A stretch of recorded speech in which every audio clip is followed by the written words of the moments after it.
Kita ucapkan terima kasih dan selamat. Mudah-mudahan berkah manfaat dunia dan akhirat. Terima. Allahumma sholli ala sayyidina Muhammad.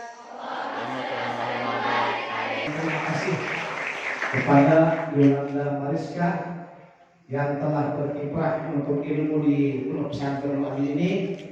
Maka kita doakan mudah-mudahan sedikit ilmu yang kami berikan bisa bermanfaat dan semakin bertambah dan mendapatkan berkah dan manfaat dunia dan akhirat, disaksikan dan didoakan oleh semua santriah Al-Amin. Selamat. Allahumma sholli ala sayyidina Muhammad. Pertanyaannya, ini biarkan kami berikan kepada Habibah yang telah mengabdi selama telah berkiprah di Pondok Al-Amin kurang lebih 6 tahun.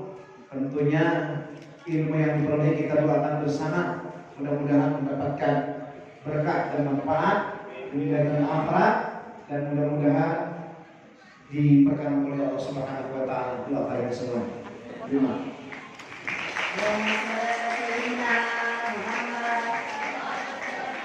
Untuk pertama kita doakan, kita berikan penghargaan, mudah-mudahan mendapatkan berkah dan ilmu manfaat dunia dan akhirat diberkahi Allah Subhanahu wa taala. Terima kasih. Allahumma sholli ala sayyidina Muhammad.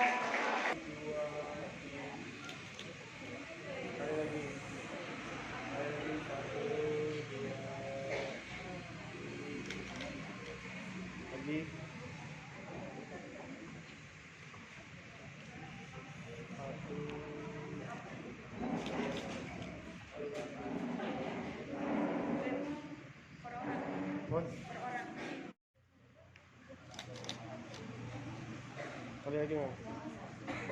1, 2, 3. Kali lagi.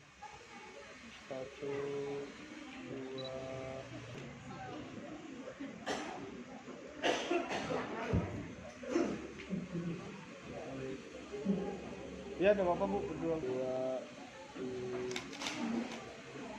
Kali lagi. 1, 2, 3.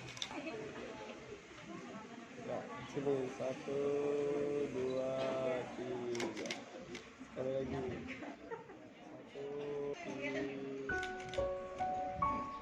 Kali lagi.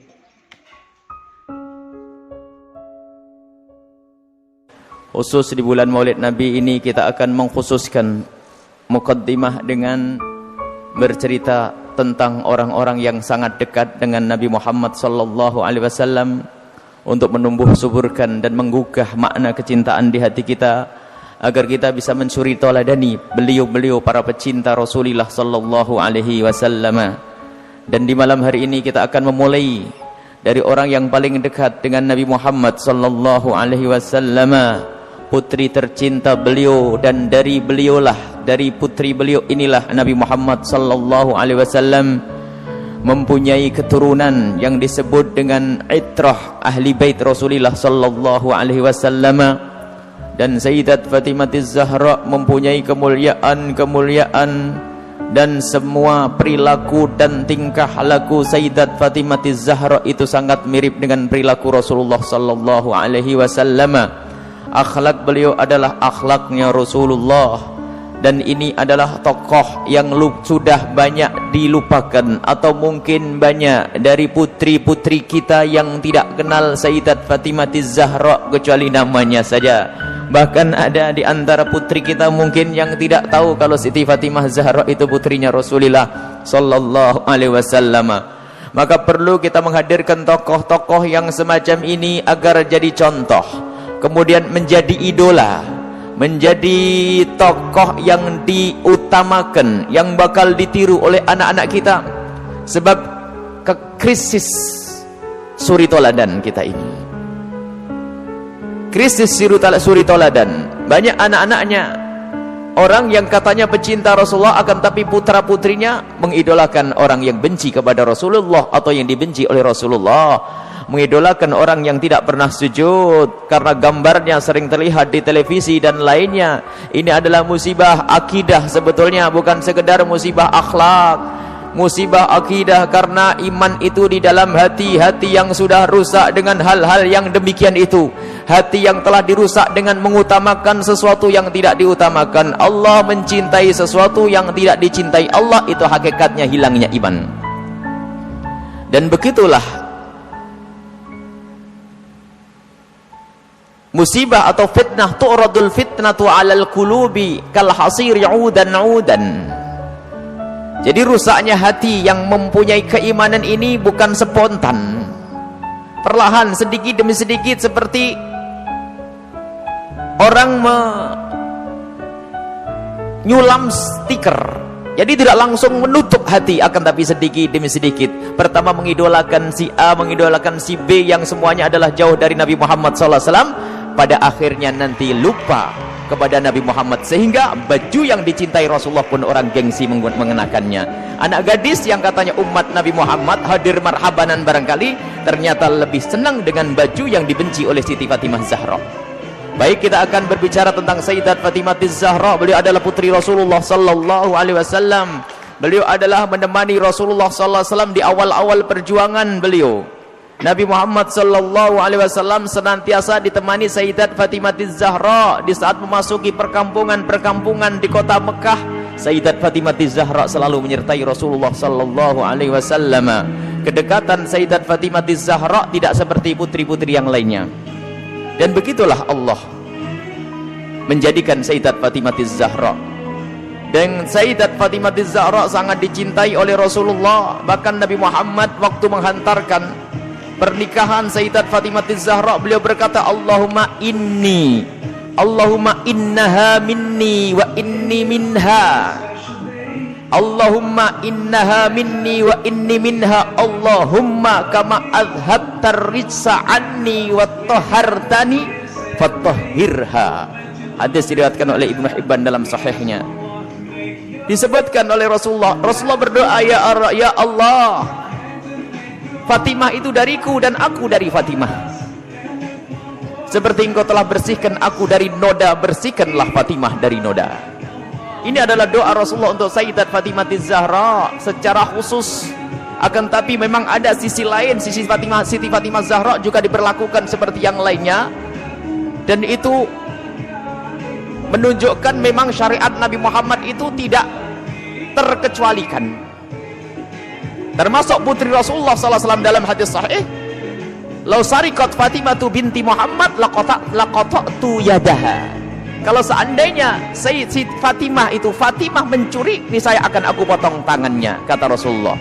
Seandainya Sayyidat, alhamdulillah, masya Allah, ini termasuk memuliakan. Tidak pernah terjadi kepada Sayyidat Fatimah Zahra kalimat, tidak pernah terjadi kepada Sayyidat Fatimah Zahra kejadian pencurian. Nabi Muhammad pakai seandainya.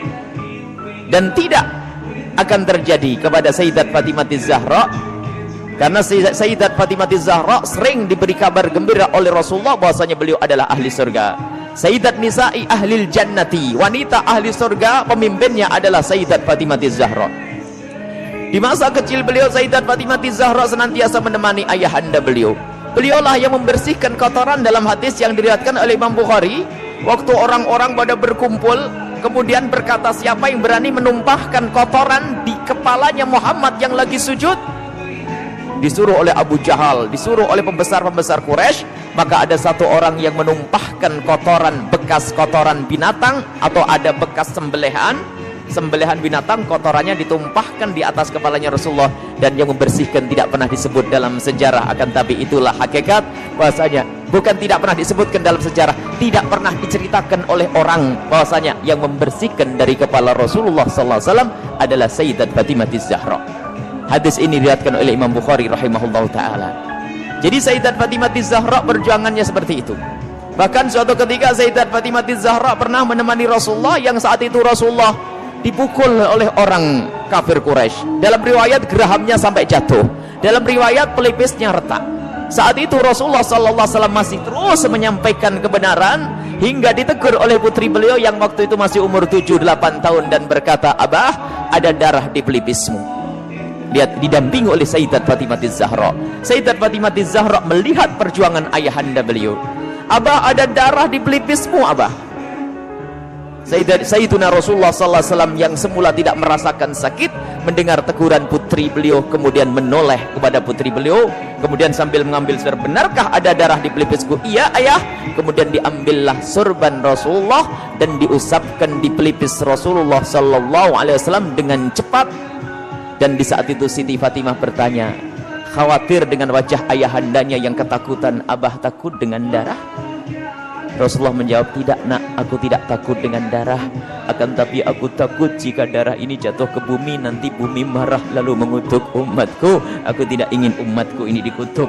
Masya Allah, ini cintanya Rasulullah sallallahu alaihi wasallam.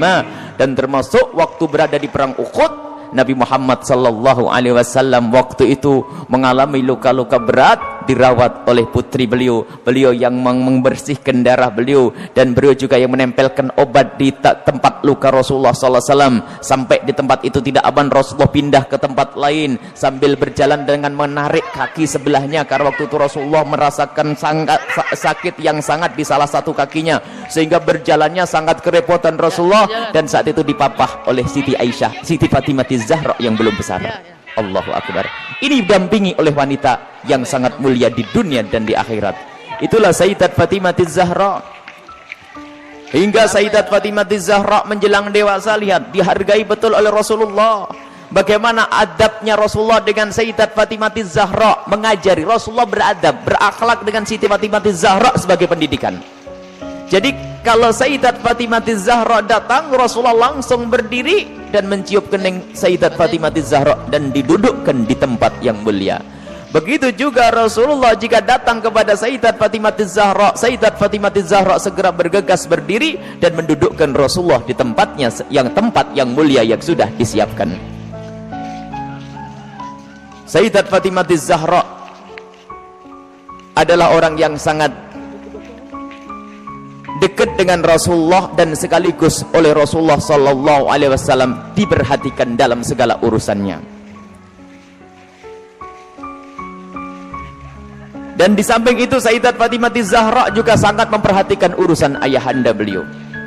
Sebelum menikahnya Sayyidat Fatimah Zahra, Sayyidat Fatimah Zahra sangat lega di saat mendengar ayahanda beliau menikah dengan Sayyidat Aisyah radhiyallahu anha saat itu. Karena Sayyidat Fatimah Zahra melihat bahwasanya beliau mengerti bahwasanya Rasulullah adalah seorang ayah, seorang nabi yang perjuangannya berat. Perlu orang-orang yang ada di sekitarnya yang mendukung perjuangan beliau, dan memang Sayyidat Fatimah Zahra yakin bahasanya Allah bakal membantunya. Akan tapi itulah naluri seorang anak yang sangat cinta kepada ayahandanya. Dan bukan tidak yakin dengan pembelaan Allah, yakin dengan pembelaan Allah, akan tapi Sayyidat Fatimah Zahra senantiasa berpikir mengkhawatirkan tentang keberadaan ayahandanya. Setelah Sayyidina Rasulullah menikah dengan Sayyidat Aisyah